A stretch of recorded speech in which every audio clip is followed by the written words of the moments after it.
চীনের লুজিয়াং প্রিফেকচারের একটি জনপদকে বদলে দিতে নানা উদ্যোগ নিয়েছে সরকার।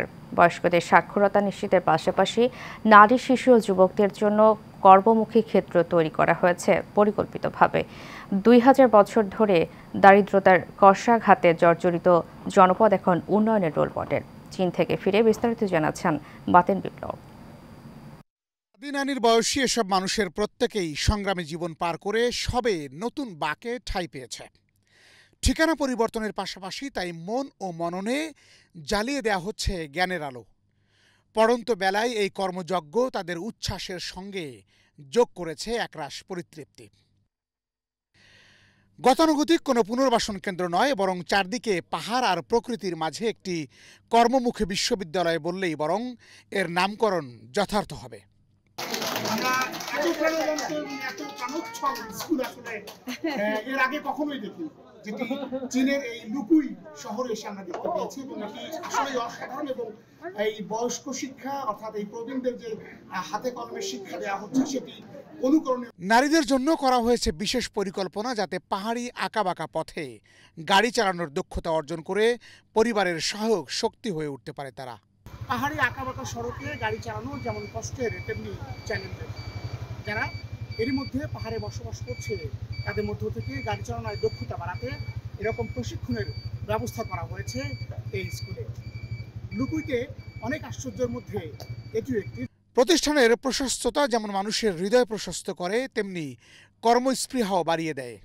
যেমনটি দেখা গেল ঘুরে দাঁড়ানো মানুষদের নিয়ে এগিয়ে চলার এই বিশ্বজয়ী প্রকল্পে।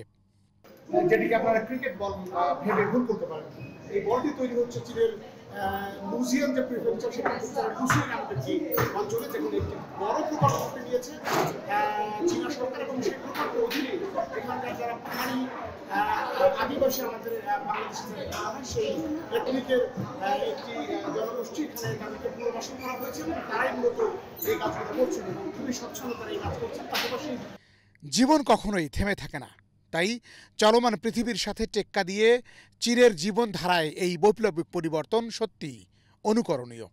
প্রিয় বন্ধুরা, চীনকে বলা হয় জ্ঞানার্জনের পীঠস্থান এবং যেখানে প্রত্যেকটি ঘর এক একটি কারখানা হিসেবে বিশ্ববাসী জেনে থাকেন, সেরকমই একটি কারখানা এসেছিলাম আমরা। এবং সেখানে শুধুমাত্র একটি কারখানা নয়, এটি একটি শিক্ষা প্রতিষ্ঠান, অথবা হতে পারে এটি একটি ইন্ডাস্ট্রি, অথবা হতে পারে এটি একটি চ্যারিটি অর্গানাইজেশন, এবং সব মিলে একটি অসাধারণ কম্বিনেশনের একটি প্রকল্প চাইনিজ সরকার হাতে নিয়েছে। এবং যেখানে কর্মমুখী সব শিক্ষার পাশাপাশি বয়স্ক আদিবাসী যারা রয়েছেন, বিভিন্ন গোত্র এবং বর্ণের মানুষ যারা বিভিন্ন সময়ে পাহাড়ের ঢালে ভাজে ভাজে ছোট ছোট ঘর করে বসবাস করতেন, তাদেরকে এক ছাতার নিচে নিয়ে আসার একটি প্রকল্প এটি।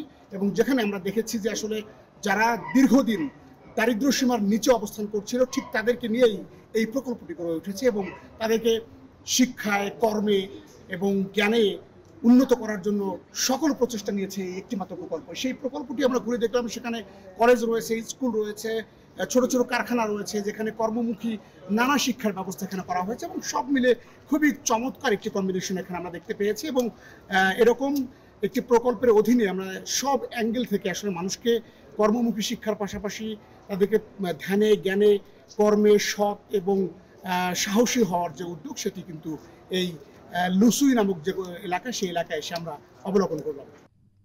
বাতেন বিপ্লব, এশিয়ান টেলিভিশন।